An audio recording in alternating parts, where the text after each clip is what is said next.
Setelah Hao Chen berhasil mengalahkan Kaisar Iblis pertama menggunakan mode Dewa Badasnya, dengan ia akhirnya mengetahui bahwa pencipta tahta segel ilahi yang didapatkannya adalah dirinya sendiri. Hao Chen pun akhirnya kembali ke TKP tahta segel ilahinya dan langsung disambut oleh kelompok Long Xingyu. Sebelum kemudian ia pun mengungkapkan secara gembira pada ayahnya itu tentang dirinya yang telah berhasil menguasai tata segel nilai keabadian dan penciptaan. Menyebabkan Long Xingyu pun yang melihatnya menunjukkan rasa bangganya dengan tak menyangka putranya ini ternyata berhasil menuntaskan ujian tata segel ilahinya. Padahal sebelumnya ia merasakan situasi pesimis dirinya tak bisa menuntaskannya. Tapi lain halnya dengan Han Yu dan Zhang Pangpang. Begitu melihat sosok Hao Chen kembali, keduanya pun bergegas ke sisinya, menangkapnya dan melemparkannya ke udara, tanpa merayakan atas keberhasilannya dalam menuntaskan ujian tata segel ilahinya. Tapi di sini Hao Chen pun tak ikut merayakan bersama keduanya, melainkan ia dengan cepat kembali ke sisi mereka, dan setelah mengucapkan sesuatu hal dengan suara pelan, ekspresi Han Yu dan Zhang Pangpang pun berubah secara bersamaan. Menyebabkan Long Xingyu pun melihatnya, juga tak mengerti apa yang sedang terjadi pada keduanya ketika mengalami perubahan mendengar apa yang disampaikan Hao Chen. Dan meskipun keempat kesatria ini tak memperlihatkan kekuatan mereka untuk waktu yang lama, guncangan yang mereka bawa ke wilayah jalur gunung penolak naga menyebabkan moral para petarung dari kuil kesatria meningkat dalam jumlah yang belum pernah terjadi sebelumnya. Dengan ketika Long Xingyu memikirkan hal ini, Hao Chen pun memilih berjalan kembali ke TKP para anggotanya, sembari tak sabar berteriak memanggil nama Chai Er. Menyebabkan Chai Er pun yang mendengarnya spontan menunjukkan mode malu-malu manjanya, sebelum kemudian ia pun tanpa basa-basi bergegas memeluknya, tanpa merasakan situasi kangen yang amat mendalam akan sosoknya, mengingat dia tahu Hao Chen telah menghilang selama lebih dari sebulan, dan itu nyatanya sungguh menyiksa baginya. Tapi ia pun tetap memilih tegar serta tak ingin para anggotanya mengalami situasi panik. Lagi pula Hao Chen tak ada di sini, dan ia notabene adalah wakil kapten yang bertindak sebagai pengganti memimpin mereka, sehingga ketika ayahnya ini akhirnya berhasil menuntaskan ujiannya dan kembali dalam keadaan selamat, ia pun tak mampu lagi menahan emosinya untuk memeluknya. Yang bahkan Hao Chen pun juga menunjukkan hal yang sama dengan memeluk Chai Er secara erat di balik mode berpura-pura tak melihat dan memalingkan muka para anggotanya. Sebelum kemudian ia pun melontarkan permohonan maafnya pada mereka atas dirinya yang sudah membuat semua orang khawatir karena terlalu lama mengikuti ujian. Tapi demikian ia pun menyuruh para anggotanya untuk tak memikirkan hal itu, melainkan kali ini harus memikirkan situasi Hao Yu. Mengingat binatang iblisnya itu kali ini sudah tak mampu menahan dirinya untuk melakukan penerobosan, sehingga membuat mereka pun harus bergegas pergi tepat waktu menuju TKP-nya. Menyebabkan kelompok Li Xin pun yang mendengarnya sontak mengubah ekspresi serius di masing-masing wajahnya dengan tak berharap Hao Yu akan melakukan evolusi lagi yang memungkinkan mereka harus kembali mengunjungi dunianya dengan mereka telah mengikuti Hao Chen sebelumnya dan menghadapi makhluk-makhluk mayat hidup di dunia Hao Yu beberapa kali. Mereka sangat jelas tahu betapa mengerikannya para makhluk mayat hidup ini, khususnya setiap kali Hao Yu berevolusi, kekuatan musuh akan semakin kuat, yang bahkan ada saat ketika Hao Yu telah berevolusi sepenuhnya hampir melukai energi di tubuhnya setelah diganggu, serta dengan kekuatan yang dapat menghancurkan pilar dewa iblis, maka evolusinya itu nyatanya merupakan hal yang sangat penting bagi seluruh pasukan tim pemburu iblis cahaya fajar.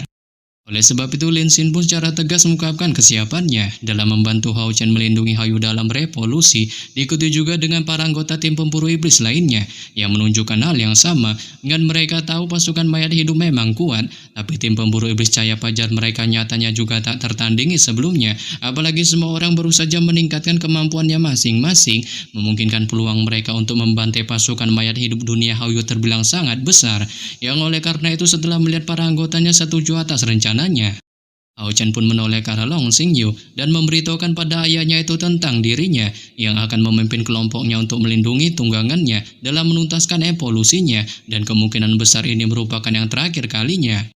Menyebabkan Long Xingyu pun yang mendengarnya hanya menunjukkan mode diamnya sejenak dengan tak berharap putranya ini akan segera pergi lagi setelah baru saja menuntaskan ujian tata segel ilahi keabadian dan penciptaan, sebelum kemudian ia pun yang masih merasakan kekhawatirannya akan kondisinya menanyakan padanya mengenai gerangan tubuhnya yang apakah masih sanggup melakukan perjalanan ini. Saat Hao Chen pun menyuruhnya untuk santuy sebab ia merasa kondisinya masih prima dan tak mengalami masalah apapun, serta berjanji akan menuntaskan misi ini secepat mungkin tanpa membiarkannya harus menunggu lama.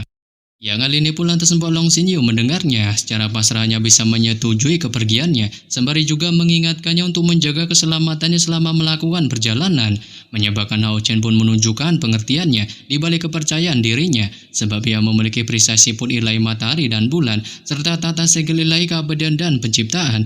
Dengan jika seandainya dirinya menghadapi Kaisar Dewa Iblis, ia merasa pede untuk melakukan duel buah kuantum melawannya. Yang oleh karena itu setelah memikirkan hal ini, cahaya kemasan pun perlahan bersinar di dai Hao Chen dan 9 pola kemasan pun mulai bersinar dengan kilau misteriusnya, serta 9 cincin cahaya jatuh pada rekan-rekannya. Dengan ini nyatanya adalah kemampuan tim domain kilat yang dipilihnya di pusat transaksi perburuan iblis. Saat di bawah pengaruh domain kilat ini, setiap anggota pasukan pemburu iblis cahaya fajar pun mendapatkan lingkaran cahaya putih perak di sekitar kakinya, sebelum pada akhirnya masing-masing dari mereka pun menghilang dari TKP-nya meninggalkan Long Xingyu. Setelah kepergian kelompok Hao Chen, Long Xingyu pun hanya bisa melihat ke arah TKP kepergian mereka, dan dengan dirinya merupakan seorang kesatria ilahi, ia pun tentu tahu betapa sulitnya teknik kemampuan teleportasi yang baru saja dilakukan Hao Chen. Dengan domain kilatan ini hanya bisa memperkuat hubungan antara dirinya dan rekan-rekannya, serta di sisi lain, teleportasi kolektif ini sepenuhnya bergantung pada kekuatannya sendiri. Saat dengan jumlah mereka 9 orang, mereka pun menerobos ruang dan mulai melintasi bidang dengan sekalipun yang memiliki titik koordinatnya. Teknik teleportasinya ini nyatanya terlalu beresiko. Ya bahkan kesatria langit berbintang Long Hao Yu saja tak berani melakukan tindakan ini, tapi demikian Hao Chen tentu saja sama sekali tak takut akan hal ini, mengingat tata segel ilahi keabadian dan penciptaannya, memiliki kemampuan luar binasa untuk berpindah-pindah ruang, belum lagi kultivasi dan kendalinya atas wilayah kekuasaannya, saat ini telah mencapai tingkat yang terbilang sangat tinggi. Oleh sebab itu setelah menggunakan teknik teleportasi domain kilatnya membawa para anggotanya dalam beberapa tarikan napas, kelompok Hao Chen pun akhirnya tiba di tempat Hao Yu berada. Dengan sekalipun mereka sudah siap secara mental dalam perjalanan ini, ketika melihat situasi di hadapannya, masing-masing dari mereka pun tak dapat menahan dirinya untuk menunjukkan keterkejutannya, dikarenakan ketika melihat ke arah kejauhan, mereka pun menemukan pegunungan di sekitarnya dipenuhi para makhluk mayat hidup, serta tak hanya di darat melainkan juga ada yang di udara, sehingga bahwa seolah-olah seluruh penjuru wilayah sekitarnya pun telah dipenuhi ribuan mayat hidup. Dan kali ini Hao Yu pun tak berevolusi di dalam gua, melainkan hanya berangkat dengan tenang di atas sebuah bukit kecil,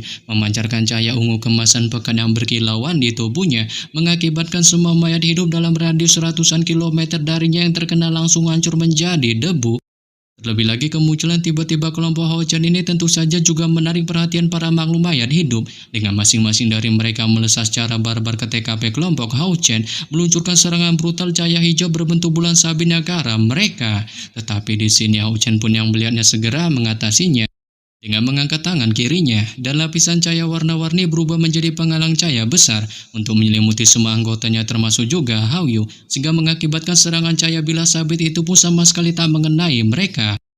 Dengan setelah melakukan tindakan perlindungan ini, Hao Chen pun mencoba memperkenalkan sesuatu hal pada kelompoknya saat ia melemparkan pedang rajanya ke udara, dan dengan kilatan cahaya kemasan, 12 sayap pun tiba-tiba terbentang, memunculkan sosok peri yating di hadapan kelompoknya. Menyebabkan si Masian DKK pun yang melihatnya spontan tercengang dengan dapat melihat penampilan peri yating tampak sangat cantik mewarisi tubuh Ratu Bulan. Selain itu ia memiliki kualitas istimewanya sendiri baik dari penampilan maupun temperamennya, dan sama sekali tak kalah dengan Chai-Er. Ya bahkan Chai-Er sendiri juga menunjukkan keterkejutannya melihat sosoknya, sembari menatap secara bingung ke arah Hao Chen tanpa sedikit mulai mengalami rasa cemburu di hatinya. Tapi ia pun segera menghilangkan semua ini, sebab dalam hal perasaan, ia masih sangat percaya pada Hao Chen sama sekali tak akan pernah mengkhianatinya. Namun ketika Chai-Er masih memikirkan hal ini, Hao Chen pun tiba-tiba menarik tangannya dan menyuruhnya untuk memberikan hormat pada Chai-Er yang disebutnya kakak iparnya. Saat peri yating pun yang mendengarnya segera membungkuk memberikan salam penghormatannya. Tapi ketika peri yating masih menunjukkan mode penghormatannya ini, Ying'er pun yang melihat sosoknya tanpa sedikit mengenalinya dengan bertanya-tanya akan sosoknya, yang apakah peri yating pernah dikenalnya waktu itu. Diikuti juga dengan Chai-Er yang menunjukkan hal yang sama. Saat Hao Chen pun segera membenarkannya, sebab waktu itu ketika ia dimokatkan oleh Kaisar Dewa Iblis, tubuh unsurnya hancur dan hanya sedikit jiwa yang melekat pada pedang kehidupan dan penciptaan, dan pada saat dirinya menerima ujian dari tata segel ilahi keabadian dan penciptaan, Pedang kehidupan dan penciptaan itu patah, serta ia menarik jiwa peri yatim menggunakan kekuatan wilayahnya untuk membantunya bereinkarnasi, sehingga itulah yang mengakibatkan tubuhnya saat ini mengalami perubahan notabene berasal dari ratu bulan di alam abadi. Terlebih lagi tubuh peri yatim awalnya memiliki atribut gelap, jadi ia menggunakan darahnya sendiri untuk mengubahnya, dan dengan darahnya mengalir di tubuhnya, jadi ia pun membiarkannya menggunakan nama keluarganya, sehingga karena itulah dirinya menjadikannya sebagai saudara perempuannya. Menyebabkan kelompok Yinger pun yang mendengarnya menunjukkan pengertiannya, dan baru saat itulah mereka menyadari bahwa Long Yating adalah peri elemen cahaya dari masa lalu. Dengan setelah memberitahukan hal ini, Ao Chen pun segera memerintahkan peri Yating dan Lin Xin untuk melakukan penyerangan membantai pasukan mayat hidup. Mengingat itu didasari atas semakin banyaknya mayat hidup muncul meluncurkan serangan jarak jauh mereka yang terfokus pada perisai siput ilahi matahari dan bulannya, memungkinkan itu mengakibatkan konsumsi energi spiritualnya lambat laun terkuras habis. Menyebabkan Lin Xin dan peri Yating pun menunjukkan kepatuhannya. Dengan Lin Xin pun segera mengangkat tangan kanannya, dan sebuah bola cahaya merah muncul di telapak tangannya, berubah serta langsung membentuk tongkat raksasa panjang bernama Api Naga Abadi, yang oleh karena itu setelah kemunculan tongkat Api Naga Abadinya, Lin Xin pun segera mengangkatnya ke atas, diikuti lantunan mantra yang tanpa henti dilontarkan dari mulutnya. Saat itu pun segera memunculkan pancaran cahaya lava menyembur dari tanah, yang dalam sekejap mata langsung membantai sebagian mayat hidup di bawah menjadi abu. Diikuti Yating pun juga menunjukkan hal yang sama, saat dengan ayunan pedang panjang di tangannya, ia pun meluncurkan tebasan menghancurkan ribuan mayat di bawah, menyebabkan kelompok Simasian pun yang menyaksikannya sontak menunjukkan rasa takjubnya. Dengan merasa kemampuannya terbilang sangat kuat dan dipastikan kekuatannya sudah berada di atas mereka, yang bahkan Ao Chen pun juga menunjukkan hal yang sama, dan melihat kekuatan tempur Lin Xin dan peri Yating, ia pun semakin percaya diri di tim pemburu iblisnya. Ia bukanlah satu-satunya orang yang sangat kuat.